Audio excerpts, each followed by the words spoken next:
Oh yes he did. Reynor has crossed over to Ire. Confession time, like much of the Starcraft world, I have heard about this series, but I'm gonna cast it anyway, because people need to see this. Look at this, a low ground pylon put down by the Master Zerg himself. Yes, we all knew he was dabbling around with Terran in some small tournaments, but this is Dreamhack, this is a major tournament. His opponent Solar is a top 5 Zerg. Just imagine, what if Reynor were to win Katowice as a Protoss? I say that would cement his position in Starcraft history. So it's a gate and go, and we know what that means. That means Reynor did not hatch block. So clearly Reynor is still a Zerg at heart, because he appreciates just how rude that is. If you're gonna be a Protoss, you might as well be a classy one. So let us celebrate the guy who wins whatever the weather. He brings the victory, whether it's rain or shine!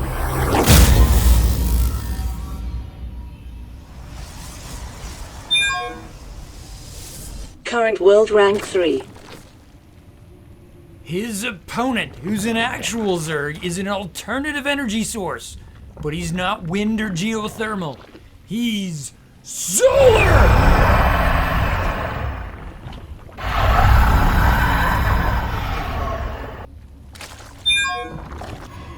Current world rank 14.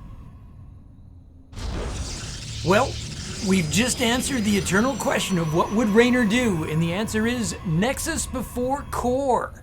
He prioritizes his economy just a smidgen above his tech. How very Zerg of him. Yes, I'm probably going to be reading into everything he does, so please bear with me. Meanwhile, our unblocked hatch is about to pop. Solar went for extractor pool just as he always does when he plays it straight up. Reynor's probe being a little bit of a pest here. The firstlings to put a stop to him are only being hatched just now. And they are rallied right on that probe. Reynor senses it. He's getting out of there. No, he's not.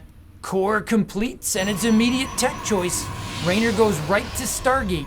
I think he did that before he even started the Adept, and definitely before he started Warp Gates. He hasn't even done that yet. That's the way Protoss used to do it. Or maybe it's now the current meta again and I'm just behind the time. Been doing so many Scion Races games. Lings are gonna stop chasing that probe before they fall prey to that Adept. Nexus is gonna complete and Ling speed is started up. Oh, Solar's gonna try to take advantage of an open door, get himself a scout off here. The Adept is gonna finish. And Reynor definitely resets that rally point so he can get that Ling and claim the first blood. And speaking of fancy graphics that should be appearing on your screen, I've been so excited I didn't even get a chance to mention that we're playing on new maps here. Dreamhack Valencia is the first tournament for the new map pool. And that includes Stargazers, one of the most interesting in the bunch. Solar's Overlord's gonna get the scout on Reynor's Oracle in production. And he's also gonna spot that probe in the backdoor pocket. Yes, this map has 2 ramps out of the main, but the back door is blocked by minerals. And you have to mine out some minerals if you want to put down an expansion, which Reynor clearly does. Ling speed's about to finish, but Solar has also put down his third. The Oracle is out, and Reynor's gonna follow it up with a Phoenix. I guess that's how Zerg turn Toss does it. Solar's really been scouting relentlessly here. I feel like he's already got the story, but he does not trust it. And he finds the door definitely closed by double Adepts, and they tag one more Ling. Well, there's the story you didn't have. It's double Stargate. No kills for that Oracle as of yet. Solar has 4 queens already, and he's getting 2 more. Phoenix hunts an Overlord as Warp Gates finishes up. Oh, queens are pretty concentrated as they guard a creep tumor. Is that gonna let the Oracle sneak in? No, Solar bursts the queen just in time. And we're gonna see that Evo chamber has started a +1 melee. Pulsar beams are active, but Solar saves it with a spore conversion. He's not gonna let his teammates snag a drone. The tile set for Stargazers is so beautiful. If you view it in 4K, you can see individual leaves on the foliage. Oh, Reynor's making Phoenix 2 at a time. And it looks like he's stashing them for a future surprise. Solar's made it to 54 drones in under 5 minutes. His economy is officially on fire. The Oracle's been denied kills and his shields are gone. Reynor does keep it alive though for future value. Meanwhile, his third base is almost complete. Phoenix count going up to 6. Another Oracle dive far sooner than I expected. The Overlord net is pretty wide. Just a tag and the Oracle has to get out of there, but he is gonna see the lair has been started. What he did not catch was the Roach Warren. That could be a surprise because Solar went for +1 melee as opposed to range. But if Reynor did know, he'd probably be pretty happy because he's going heavy on the Phoenix. And unless the Roach numbers get overwhelming, the Phoenix do pretty good against it. Ah, there's also a Baneling nest now. That would explain the +1 melee. Oh, look at this little drama going on here. Solar won't give up that watchtower.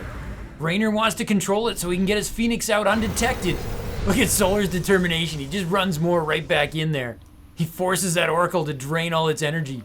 Raynor's done hiding. He pulls the trigger on his Phoenix. But thanks to that watchtower, Solar is in place. Reynor gets the Overlord kill. No supply block though. And we've got a squad of Lings hiding out. They're looking to rush the front gates. Oh, this one's gonna supply block. Solar's a pro though. He's already got 3 replacement Overlords in production. Oh wow, Reynor hasn't lost a Phoenix. Actually, he hasn't lost a unit, period. I mean, it's early, but that's still pretty efficient. Whoa, hold the phone. That's not a door challenge, that's a Baneling bust. And Solar's morphing it right at the front gates. Raynor's flying his Phoenix home, but he's gonna be too late. Oh, force field!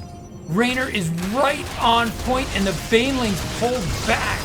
Overcharge goes off to save the buildings, and the Phoenix are there to make Solar pay. Reynor has still not lost a unit, and he's gonna take a 4th. Suddenly, this is a great start for Reynor. I mean, let's be real though, Solar's economy is totally humming, so he's not suffering here. But Raynor's defense has been perfect, and Solar's gonna try again, and he didn't even get the Adept outside the wall. Oh, Solar, you gotta kill that Adept just to end this 0 unit streak thing he's got going on. Reynor gets another supply block. Meanwhile, he starts his Battle Duck. He's getting Zealot charge and he's getting +1 attack. Solar's getting +2 melee, taking that edge in the upgrades. He's adding Queens and Spores, doing what he can to try to slow down those Phoenix. But if Reynor can use those Phoenix to defend his base and harass, he's just gonna get so much value, especially if they refuse to die. Oh, big time kills here. A ton of lifts on those drones, 5-6 worker kills. And did Solar finally tag a Phoenix for his troubles?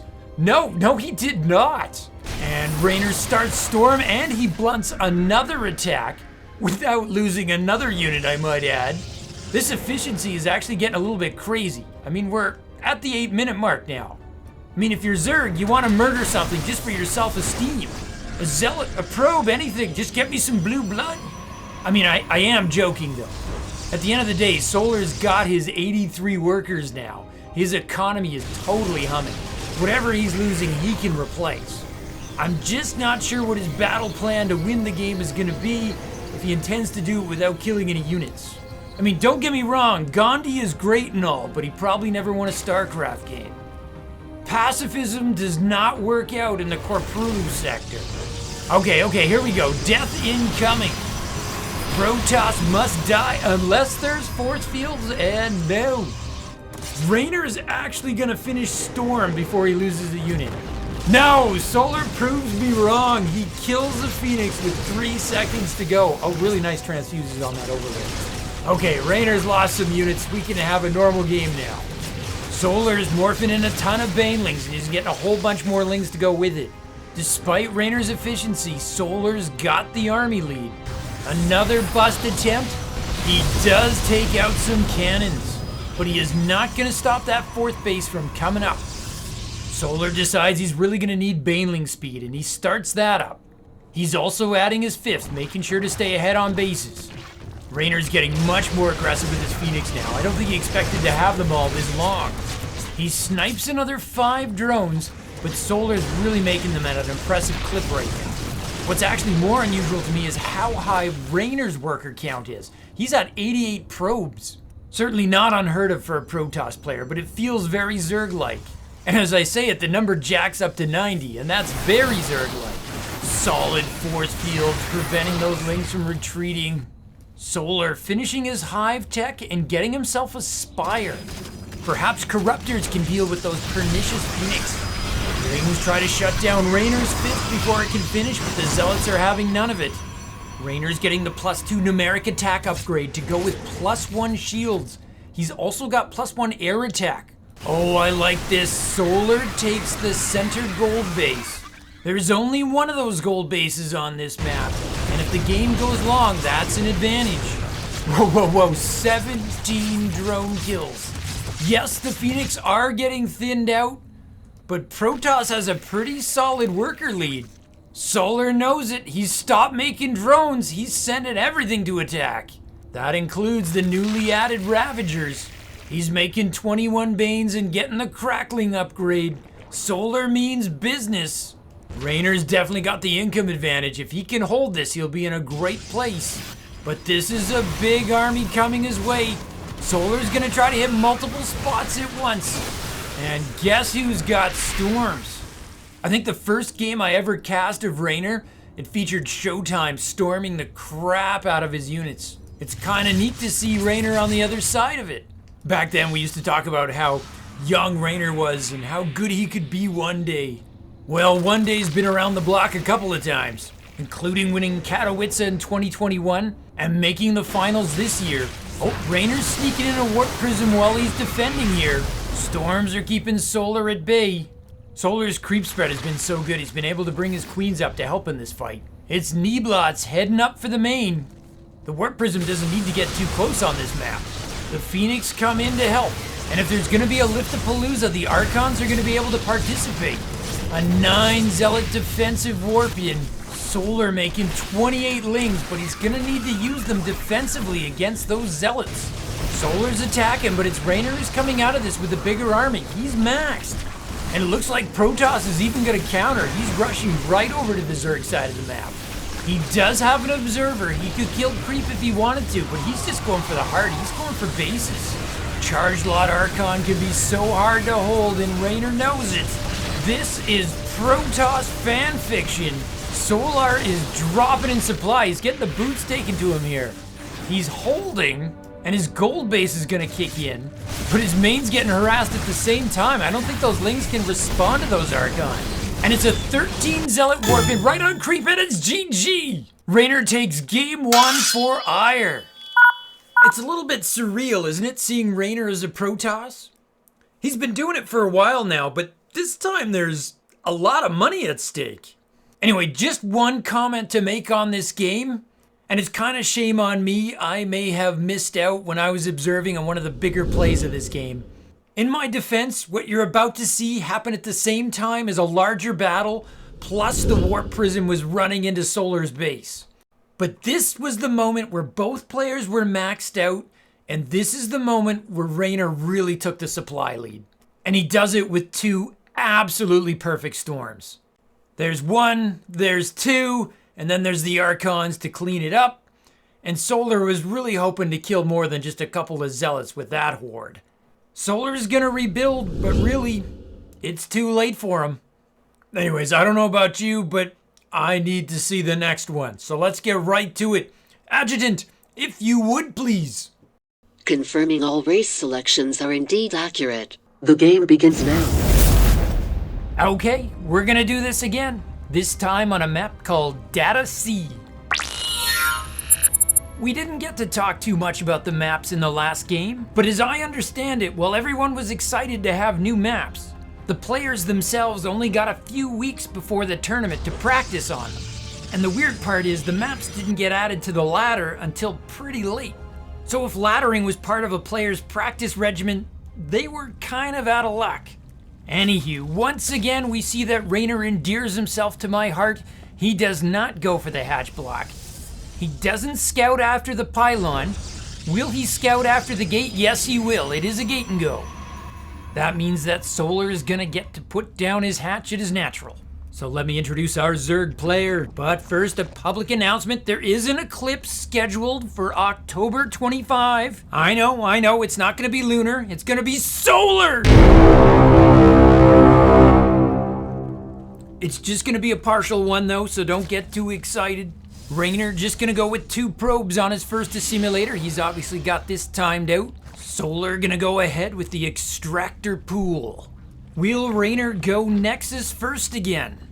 His scouting probe's gonna confirm the standard timing of Zerg's play. Yes, Protoss is pooling the minerals. It is gonna be a Nexus first. So far, neither player showing any deviation from game one.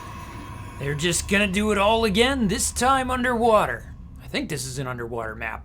Anywho, our Protoss player is the only person to ever get Kerrigan's digits. He is Reynor!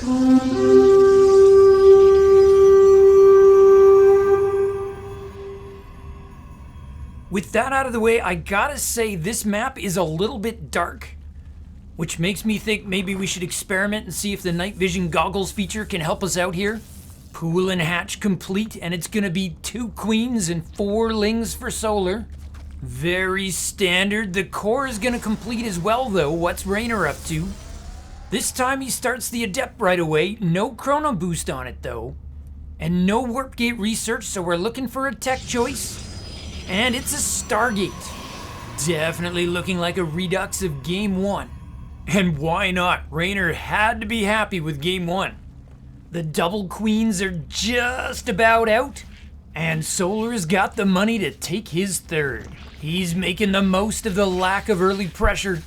But he's got to know it won't be long before air harass becomes a possibility. Ling speed almost halfway. Reynor once again going for a second Adept. No Ling suicides on his wall this time.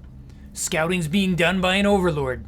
The Stargate's gonna wrap up just like a certain epic sci-fi series. And once again, Reynor's gonna open up with an Oracle. His Oracles proved to be fantastic in game 1. And oh, didn't I say something about night vision goggles? That actually makes it a little bit easier to see the units.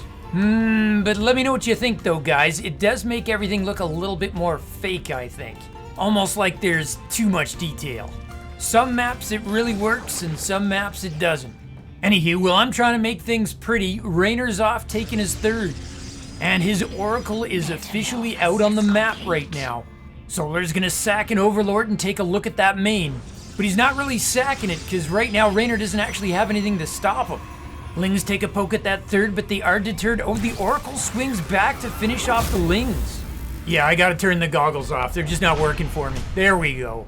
That's a bit of a win for Solar. He makes the Oracle turn back and uses up some of its energy. He'd much rather deplete the Oracle on Lings than drones, especially after what the Oracles did to him last game. It also gave Solar that much more time to get his Spore up. And so now he's droning 6 drones at a time. Oh, Reynor's actually made a second Oracle, and he's making a third. Recall last game he transitioned into Phoenix. I guess that means that Overlord can camp out there all day. I think he's like cooking marshmallows at this point. He sees the Twilight Council. He sees the Forge. Oh, and Reynor's just getting right aggressive with his Oracles. He's freely taking the Spore hits and trading them out for drone kills. And look at that, you can really zap a drone when you've got 2 Oracles. Oh, make that 1, it cost him an Oracle. He is not going to be repeating the ungodly efficiency he showed us in game 1, but 10 drone kills already, you gotta be happy with that. I don't think the second Oracle's pinned back there, but I don't know the map well enough to be sure. Oh, we've got Blink being researched, definitely a sign of things to come. Reynor has a couple of Stalkers now, but they don't want to do anything about that Overlord's camping trip. I think he's unrolling his sleeping bags at this point. He is singing Kumbaya right in the Protoss main. That's Oracle number 3 trying to get things done, and Oracle number 1's gonna dive back in. He was not pinned, he was just waiting for his moment. He's gonna pick up a couple more drone kills. That's gonna take his kill total up to 9. Or 11 total if you prefer. Oh, it's a recall, he's going home. So well done. And then he's gonna violate the laws of physics by occupying the exact same space as the other Oracle. The Matter of the Universe police should give you a ticket if you do that. Reynor taking a 4th and sending out his Stalkers to provide pressure while he does it.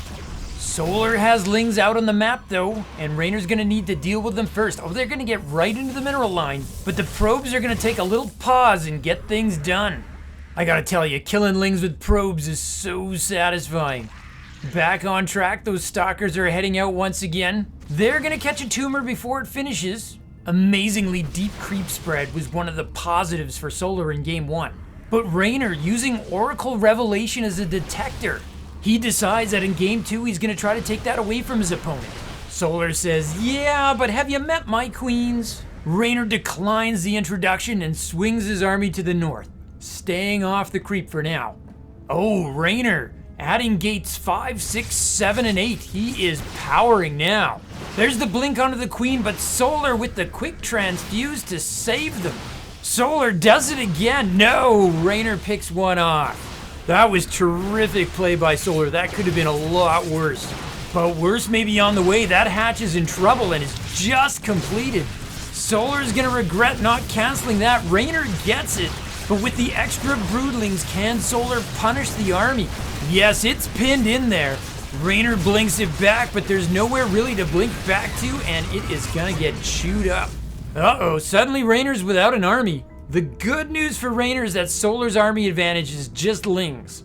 He only has 2 roaches, so really his army lead is all queens. Solar is getting roach speed and baneling speed, both of which are really gonna help this army out. Solar knows he's got a window to try to capitalize, but where can he do it? He finds the 4th under construction, and he forces the cancel.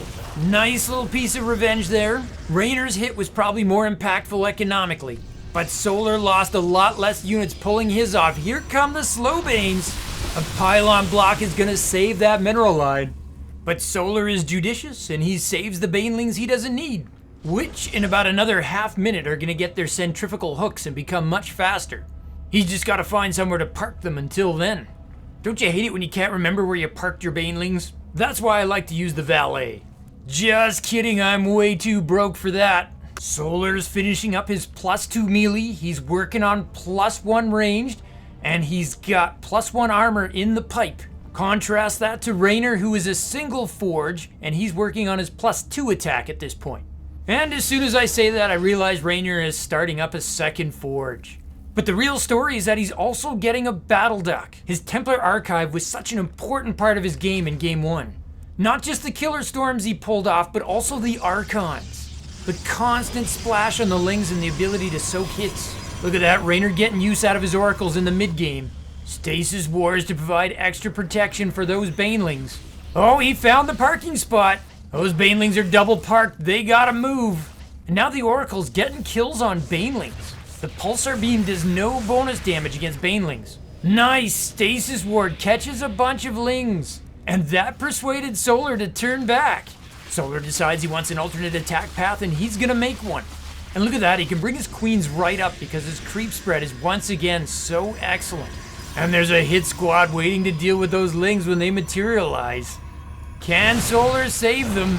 A few get away with their lives. The rest are a slimy trail of blood that looks something like a connect the dots game. I can't believe the role these oracles are playing. They're almost like frontline combat units. Solar has got 8 queens. I was gonna ask if the oracles got a buff that I didn't know about, but they kinda did. Reynor's playing them now. Oh, Solar's adapting here. He's sending in a single ling to trigger off those stasis wards before he brings his attack. But the wards have done their job. They bought Reynor time to get his archons up and running. Solar says he doesn't care. He can get the surround. But Reynor does a huge warping of zealots. He's got so many gates. Solar researching Burrow. He's also getting his hive tech. We'll see what he does with that. In Game 1, Solar was never able to get any tech higher than Ravagers. He built his Spire and never got to use it. But as for right now, Solar's looking to rebuild his Baneling count. He's making a huge round of lings. Reynor's investing in those archons. He's also getting +1 shields to help them out. Oh, and apparently he needs more gates because 8 is not enough. That's gonna be 9, 10, 11, 12, 13, 14. Gate number 14. Scratch that, it's gate number 15. Can you sustain that? Both players have wicked economies. Solar's pulling in excess of 4,000 minerals a minute, and it's Reynor who has the worker lead with 94. What those gates are gonna do for him is if he ever loses a big fight, he's gonna be able to remax really quick. Traditionally, that's supposed to be the Zerg's big weapon. So what Reynor's trying to do is take that away from Solar. I mean, this is probably just a classic case of me seeing what I want to see, but Reynor looks and feels like he plays Protoss like a Zerg. And because of his mad skills, he seems to be making it work. Anywho, speaking of maxing, it's Solar who's pretty much maxed here. Reynor has shifted to that part of the game where he sends out the Neeblots. If you're new and you're not familiar with my made-up expressions, that's those mineral dump zealots that Protoss loves to send in the late game. And both players are showing signs of building up a mineral bank. Oh, Bane's going for the mineral line. The probes evacuate, some zealots take the hits, and Solar settles going for structures. He takes out the shield batteries. I like that for Zerg. Yes, he wanted probes. But Banelings are really good at blowing up structures. 4 times as much damage, and they're really good to use against cannons and shield batteries. When your economy's as strong as Solar's, I'd make them just for that. There's a bit of a stalemate going on here with Solar knocking on the front door with his creep right in Reynor's face. But the Mass Archon is just tough to break with those low-tier units. Which is why Solar's getting Ultras. There's his Hive Tech. He's also getting Adrenal Glands, that crackling upgrade. But he's getting chitinous plating ready. That is going to give this game a very different character. Reynor must have scouted it because he's just dropped a Robo. Protoss is going to want to have an Immortal or 2 on hand. Or maybe he just made the Robo because he wants to do something about that creep. He's trying to squeak out an Observer so he can kill those tumors. It's easy to ignore that creep until it's in your living room. And at this point, it's safe to say that Reynor's having trouble finding his slippers. That minimap is looking pretty purple. Now, where are my sexy Ultras? It's been too long since we've seen any on this channel. There's the Den researching the chitinous plating. The Oracle's stasis wards defending once again. Solar is maxed, he's got money, and he's still having troubles figuring out how to crack Reynor's defense. On the other hand, he's got a ton of bases. He should be in a very comfortable position, but it didn't seem to matter in game 1. Oh, are those Oracles gonna take down an Ultra? Oracles chasing down Ultras. Oh, the indignity, do not let it happen. Transfuse it, Solar, transfuse it. Oh, an Oracle Ultra kill. Oh, that's gotta be demoralizing. I'd be tempted to leave the game right there. Oh, we've officially got chaos now. Combat is everywhere. Zealot run by in the main, Zerg attack on the third. Meanwhile, Solar cleaning up at his front door. Reynor also completing his housekeeping duties. Nobody needs maid service today, everybody's picking up after themselves. Solar comes out of it with a lower supply though, but he's a glass half full kind of guy. He says, hey, this is an opportunity for me to make 5 more Ultralisks. And they are hatching already. I'm largely joking when I say this, but what do those Ultralisks plan to do when the Oracles come for them? I was not previously aware that Oracle was the Ultralisk counter. Maybe Reynor's Oracles carry tiny Void Rays inside them. That might explain things better. On a more serious note, Reynor is adding in Immortals. That's what many Protoss do when they see those thundering beasts. He's also making probes because clearly the 82 he already has aren't enough. Reynor is making some headway here. He's getting a position over that hatch. All the brand new shiny Ultras have been dispatched to stop them. The Queen's gotta work with them though. It's the transfuses that really make the Ultralisks these days. Just like they say, behind every great Ultra is a Queen. I know that was incredibly sexist of me, but Queens seem to deserve credit in just about every matchup. Solar orders 32 Zerglings. He doesn't have the gas to turn them all into Banelings. But since they're cracklings, they're gonna be a lot more useful than you'd expect. Reynor's back up to 97 probes. He is definitely outmining Solar right now. And it's not like Solar's economy is all that bad. He's got 3,000 minerals a minute coming in. Reynor's about to get his +3 shields upgrade. His Archons are about to become as sick as they can get. I do believe I just watched Oracles take down another Ultralisk. All joking aside, they are exponentially better at taking down cracklings. A sweet recall of Charged Lot Archon is gonna drive those cracklings away. I'm starting to wonder if minding out is gonna be a factor in this game. Both our players are just trading blows back and forth. Reynor's main is empty now, but other than that, he's quite okay. There are still 4 unclaimed bases on the map though. So this is gonna be a mine out scenario. We've got a ways to go. Reynor continues to add to his Immortal count. That's gonna give us sort of a classic rock, scissors, paper thing. The Immortals can punch through that Ultralisk armor quite good. but they can get easily surrounded and brought down by cheaplings. And once Zerg has adrenal glands, they pretty much never stop making them. Either you love what they can do for you, or you just love the cost. The Zealots run away from the Banelings while the Immortal takes shot, but one gets into the middle of the line! 8 probes go up in green goo. My goodness, Reynor's probe count has dropped below 90. He must be devastated. He immediately starts making a new one. Actually, he stopped making Immortals in order to get a Warp Prism out. He was pretty deadly with that in game 1. And there is no Spire for the Zerg. That means Solar is solely dependent on Queens to keep those Warp Prisms out of his base. Reynor does not rebuild his probes, he maxes out on army instead. That might just be the go signal here. You know how some of those Zerg players are, they flip that switch to attack and they just don't stop. Reynor's composition is pretty scary now. Immortals to kill the Ultras, Archons to kill the Lings. And he's hitting both of Solar's flanks, forcing him to split his forces. Who can best micro their units to squeeze that little bit of extra juice out of them? Solar's forced to bring his Queens to bear, and Queens do not like Immortals. They rarely invite them over for dinner, and it's GG! Reynor 2-0 Solar. What did I just see?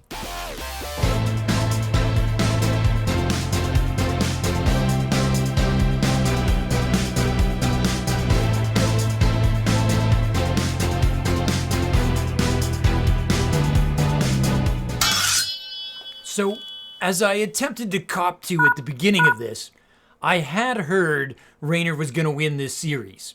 But what nobody told me was the method of how he would go on to do so. This was downright alien. Now, maybe this is just a function of me falling behind on my PvZ meta, but you tell me. Historically, the dynamic in PvZ was very similar to the dynamic in TvZ, where the goal was for Protoss to blunt the snowballing growth of the Zerg. If Zerg reached that critical mass of hatcheries and drones, they just couldn't be stopped. Whatever tech you pick, they drop a single tech structure to counter it and remax their army, and boom.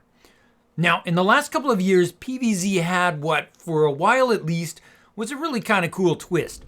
The Void Ray got a new upgrade and was then buffed 3 times in a row to help the ailing lads from Ire. This led to the overly prolific double Stargate play in which Protoss threatened the Zerg with Void Rays to knock the Zerg back on their heels.